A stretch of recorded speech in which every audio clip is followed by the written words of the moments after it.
Alrighty then. So today is better than yesterday. I actually decided to be productive. That's right.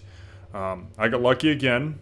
I don't know why, but this week I have been very sparse with work. I work from home. And today I literally had like no work to do. So fucking lucky me. And didn't make the same mistake I made yesterday. Didn't waste the majority of my day playing a fucking drug dealing simulator. No, I actually did do some productive shit today, so yeah, good for me.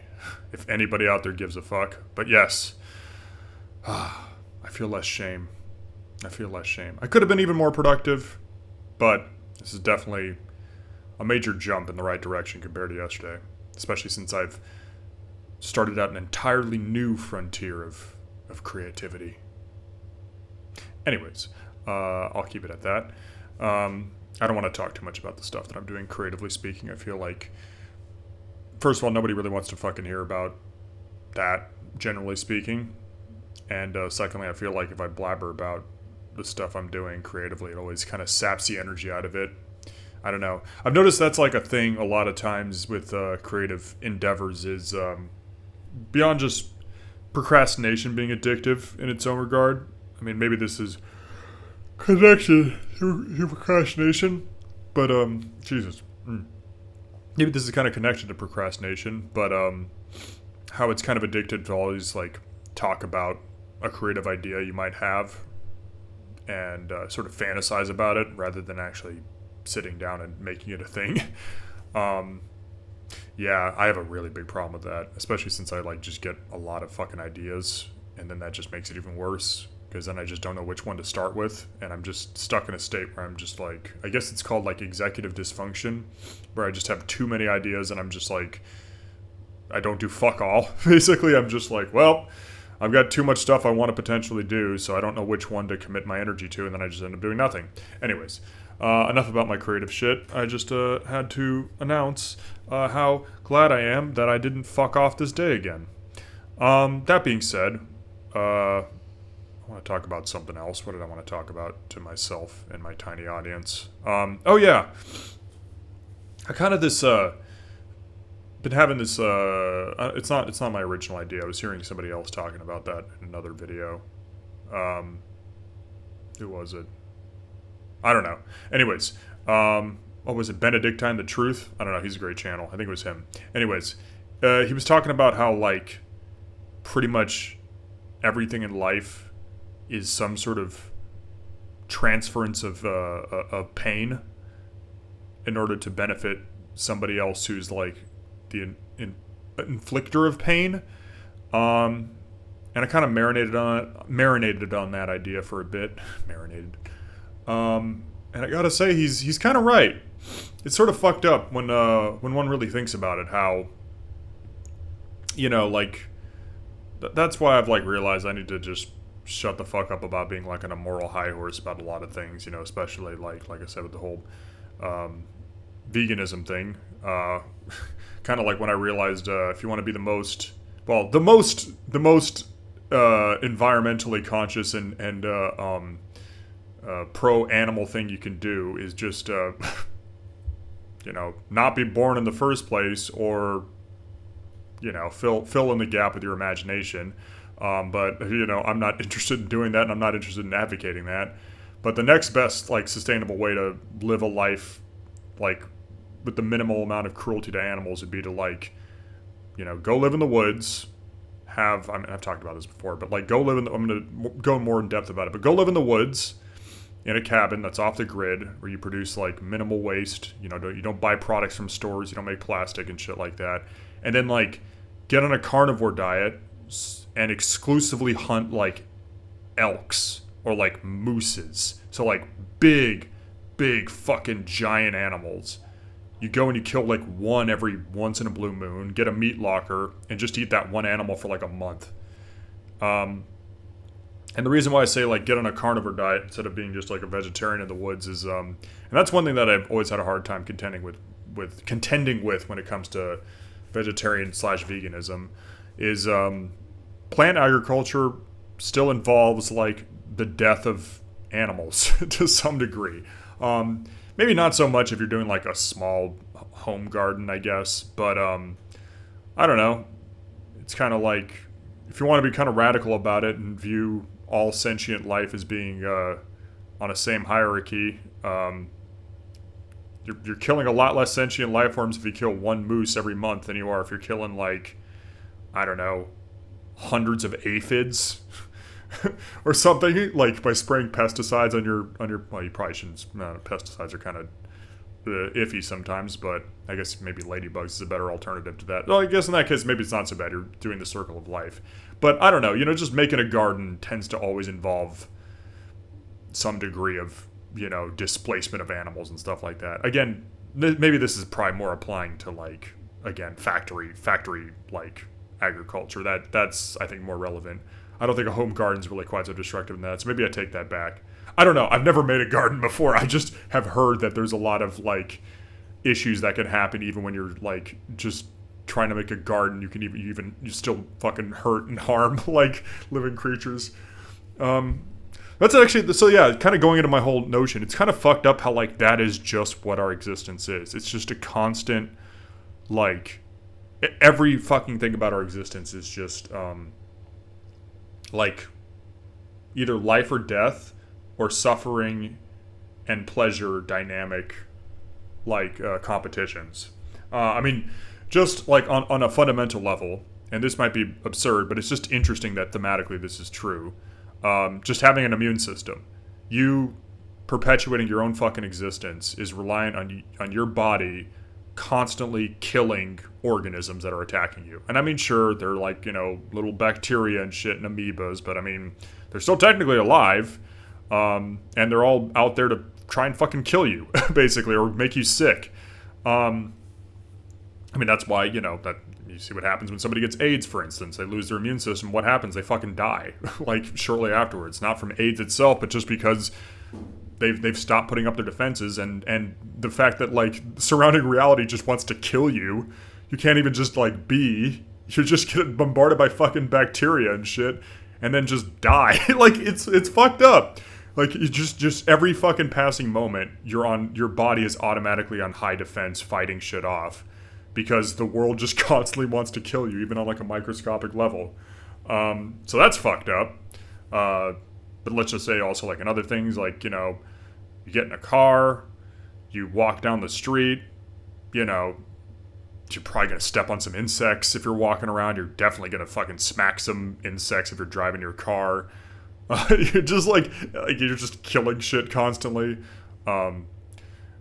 Okay, even like outside of the life or death dynamic, there's the notion that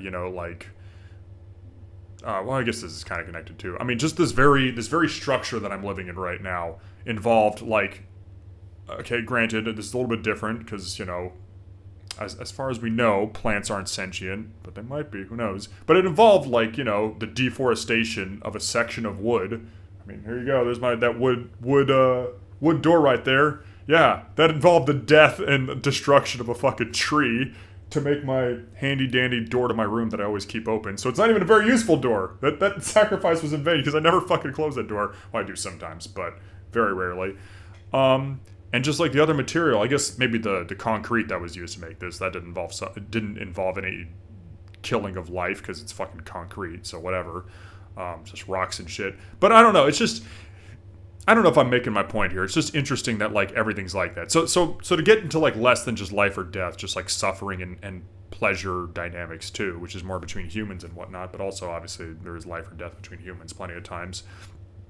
But just like the fact that like, for instance, like the clothes I'm wearing, I don't know exactly. Well, this is actually my own design I did, but I don't know where the actual t-shirt came from. But the actual t-shirt, like, good chance it was probably made in a sweatshop, so there you go. Me having the pleasure of wearing this t-shirt was at the suffering of somebody having to be in a fucking sweatshop. So there's that. I mean, just tying into that, most jobs, it's like somebody sacrificing, suffering for the pleasure of, I guess, the customer on one hand, but then also like whoever benefits the most of the company. That's another one. It's just you got to give for somebody else to receive. I don't know. It's just, there's very few things in the world where it's just like, I don't know, where things are just truly mutually beneficial pleasure. I guess it does happen, of course, but it doesn't seem like that is the go-to for so much stuff in life, or at least the way life is structured nowadays. I mean, obviously, like, I don't know, like, obviously a healthy friendship can be a mutual benefit, obviously, but I don't know, even then it's like, I mean, I always go back to like the whole like dating thing. People like in the whole black pill community stuff. I don't know. I guess there's some truth to that. I don't really subscribe to that. It just always feels like a rabbit hole. But like the whole thing where they say that like, oh, only 20% of the men get 80% of the women. It's like, I don't know how true that actually is, but if that is true, that's another level of suffering. It's just like, oh fuck. So there's a bunch of dudes that are just gonna like, there's only so many people out there that can get that romantic companionship, and then so like even that's impure just in that regard. The fact that there's like a scarcity of resources, to put it in an incredibly cold way, but even like friendships and stuff like that, like there's people out there that I think is quite true, that there is like also like people out there that are super sociable, they'll have a ton of friends, and then there's other people that just don't have many friends, so it's also just kind of a hoarding of friendship resources. I don't know if any of this is even like making sense. I'm kind of actually like losing the plot on this one, I feel. I don't even know if this is really much of a good point. I'm just trying to fill the time here today. I'm happy with the fact that I was more productive today, but I was not really in the mood again to record. I think I am starting to burn out of steam on doing these videos almost daily. So I don't know. I think that felt like it was going to be more profound in my head than when I started talking about it. Oh, wait, actually, yes. Here's the real point I wanted to make. Yeah. This is actually the bit that I think might be profound. The thing to kind of add on to what I initially heard about.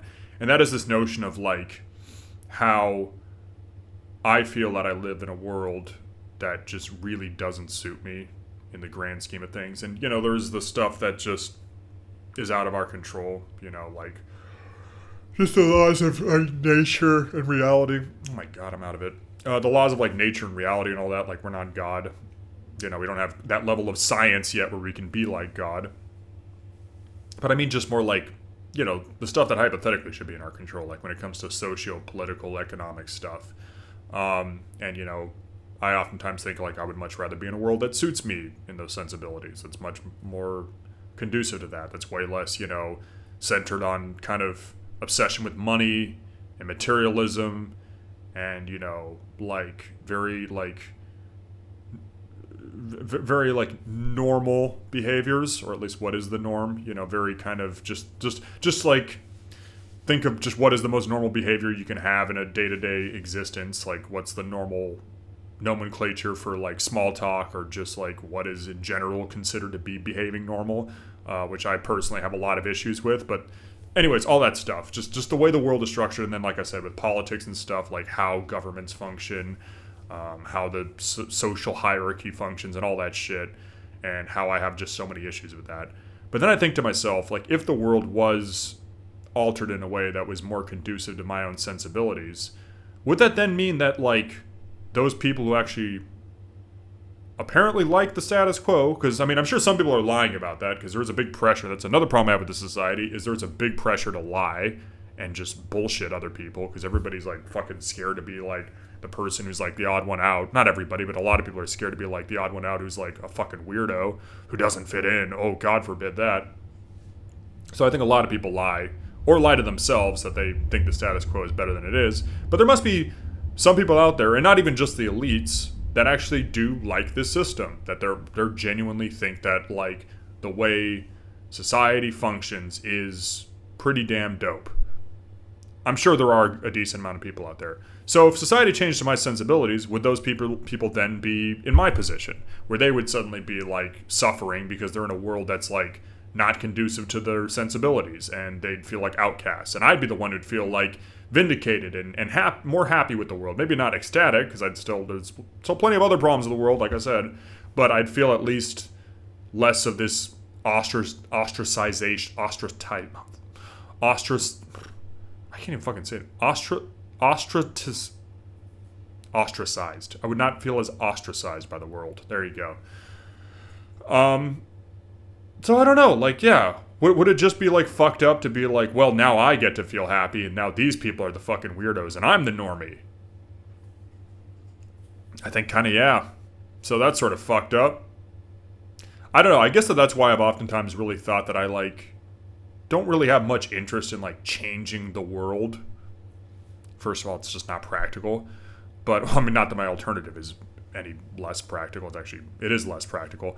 But just, like, how, like, ideally I would just rather just go to a different reality. Like, I'm just like, yeah, fuck it.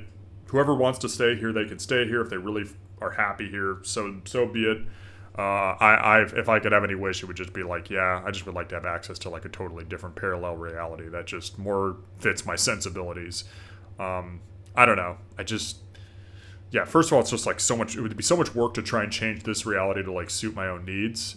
But that's what I'm saying. It's all fucking stupid, because it's not like I have an alternate reality machine. I don't have, like, the Rick and Morty fucking alternate reality gun. So I don't know. I don't even know. It's like, yeah, I'm running out of steam already. I might even fucking call it quits here. I really don't feel like talking to myself today that much. I don't know. Kind of get bored of talking to myself. The good old ADHD problem. It's kind of the same reason why I fucking got burnt out on so many creative projects. It's probably why I keep getting new projects. My brain just gets impatient, gets bored, and then moves on to a new one. Moves on to a new one. Moves on to a new one. And I just can't fucking stay committed.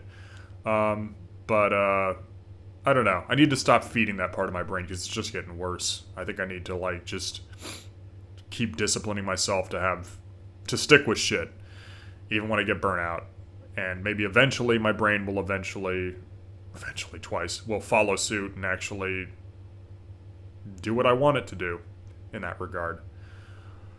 But I don't know, right now it's proving pretty fucking hard. I'm getting pretty bored of doing this video. I can only imagine how a person listening right now is. This might be one of my worst videos to date. Maybe. I don't know. Yesterday was pretty bad too, but at least I think it was kind of funny. If not unintentionally, but today I'm just like, low energy. Yeah. You know what? Oh god, again. At least I don't feel depressed today as much as I do normally. But again, it's after I fucking worked out. What the fuck is this? Why do I always feel low energy after I work out? I thought working out was supposed to, like, invigorate you, but I, like, feel like it drains the fuck out of me. And I'm not even just talking, like, physically, but just, like, my whole energy level is low as shit after I work out. I heard it's, like, a lot of times it's something if you, like, don't eat immediately after you work out, and that tends to be the case for me, because I have to walk home from the gym, and it takes 20 minutes, and then I have to take a shower, and then it takes, like, some other time to fucking prepare food. I don't eat, like, at least an hour until after I've left the gym, so maybe that's the problem. Maybe I should, like, I don't know, bring a protein shake with me, so I, like, immediately eat some food right afterwards, so I don't get this crash out, but I don't know. It's just fucking annoying. I don't know. I hate it's such an annoying way of being low energy too. It's like I said, it's not just physical exhaustion. It's like God, my nose is so itchy. What the fuck? It's not just like physical exhaustion. It's like it's just depletion, just general depletion. Just my whole, like, I'm not sleepy, and like I said, I'm not muscularly tired. I just feel like a low battery. It's very odd. I don't know. Maybe I should snack on something more. I had a burrito, or half a burrito. That was probably not enough. Why am I talking about this? Is this really interesting content? I mean, clearly not. That's why my subscriber count is still... Oh my god. Here I go again, bitching about my fucking subscriber count. Who cares? Who cares? I'm not doing this channel for the subscribers. I'm doing this for... I don't know. Oh, okay. That's the last thing I'll talk about. Then I'll finish this video. I guess I got into that a little bit the day before, but I think I've realized why, I mean, even though today I'm not totally feeling it, but why I got into doing this in the first place. And part of it was like, yeah, sure, a little bit of narcissism, thinking that I can wax poetically online and people might validate me or just talk about shit and think it's interesting. I don't know. But there's another part of me that made me realize that like this is like the most authentic I get to be in a social dynamic, and it doesn't even involve another actual person, which is just kind of fucked up. This kind of goes back to the fact of like how I don't really like the status quo of reality, but how, I mean, there's some people I can have real chats with, but it's like so fucking rare, and it's definitely not every day by any means. And even with people I'm pretty close with, I always have to like, I don't know. I try not to censor myself as much anymore, but it's just sometimes it's just inappropriate. Like it just really won't practically work even. And it's just like, yeah, I don't know. There's something to be said about the fact that like the most real I can be is in a one-way fucking conversation that I just post online. Like how fucking ridiculous is that? It's weird. It's very weird. I mean, it makes sense because again, people, generally speaking, don't want you to be real around them. Or if they do want you to be real around them, they want you to be a very specific type of real around them. But I don't know. I don't feel that way. I like when people are real around me. Even if it's like weird or like kind of unpleasant. It's just refreshing. Like that's it. Like I've realized the 3 traits that I do not like in a person. And not even to say that like this is not even like a moral condemnation of them. It's more just like who I prefer to hang out with. Because honestly, part of me is kind of given up with hanging out with people on purely moral stances. Obviously, I'm not going to hang out with a total piece of shit, obviously. But like, I'm talking about, that doesn't even make sense. No, of course I'm not going to hang out with like genuine assholes. But like, I'm talking about more like people who might have like abrasive personalities. Like I would rather hang out with one of them if I find them interesting. But anyways, to get to my point, I've realized there's like 3 traits that are just like no-nos for me now as far as hanging out with people. And one of them is like somebody who is like how would I say this? Who's like aggressively positive. I think I went into that yesterday. Just somebody who's just like overly insistently positive. Like somebody who, you know, it's the difference between somebody who I think has a genuinely positive outlook on life, but they can still acknowledge like the bad, but they just like a natural optimist who's not trying too hard. Like I can hang out with people like that. But I'm talking about somebody who like when you look at them, you can tell that like there's cracks in that facade. Like they don't believe their own bullshit. They're just trying to force themselves to believe their own bullshit. Like they're overcompensating, if that makes sense. Because it's also tied into like the fact that I just don't really like hanging out with liars, and I find that type of lying to be particularly insufferable because it's so supported. Like people in general don't like liars, except for when it comes to like lying about positivity. That type of lying is for some reason so socially acceptable. Well, I know why it is, because it makes you feel good. So can't deal with that. Overly toxically positive people / liars. Another one is I can't deal with people that are like way too sure of themselves. I mean, you know, being confident is okay. Sure, that can be quite nice. But like, there's a difference between being confident and being like overly certain. Like, it's kind of the difference between like, because I'm trying to be like a more confident person, but I still definitely question myself constantly and have doubts. But I don't think having questions and doubts means you're not a confident person. I think like being overly sure of yourself is like, actually, I think if anything, it reeks of insecurity, because it means that you can't accept that you have flaws and address them. You lack the faith in yourself to have flaws that you can overcome. So it actually isn't confidence at all. It's just, it's another form of lying to yourself, kind of like over positivity. So I can't deal with people like that. People that are just so sure of themselves, who just think they're hot shit, who just always like, again, another way of overcompensating, like overly positive, but they also are just people that are just like, I don't know, they just think that they're king shit. They just don't leave any room for questioning or personal development, and think that their moral code, their outlook on life, whatever, that's just be all end all. Can't stand people like that. And then the last one is people that are like unforgiving. And I gotta say, in some ways, weirdly enough, I think unforgiving people might be the most annoying to me, which is maybe kind of strange because, I mean, with exceptions, obviously. Like, if somebody has, like, really wronged somebody and they don't want to forgive them, like, in a very severe way, I can understand that, of course. But, like, I don't know. Like, I'm talking about, because a lot of times when people are unforgiving, they're unforgiving about, like, pretty petty shit, in my opinion.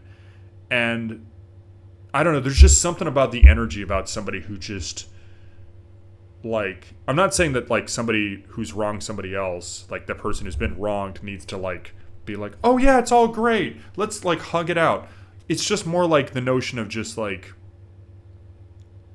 I don't know, holding on to that shit, like being bitter and just having a grudge and being like, fuck that person, I'm never gonna forgive them. I just find it really annoying to be around. Almost, it's such a fucking waste of energy. Like, I think that the best way to just deal with somebody who's wronged you in some way and you don't want to like necessarily forgive them, it's just like forget about them. I don't know, this whole notion of just like, fuck that person, I need to get back at them, or I just need to, like, actively and aggressively avoid them. Like, I don't know. I think the best thing is just like, well, they're an asshole, I'm just going to be indifferent to them now.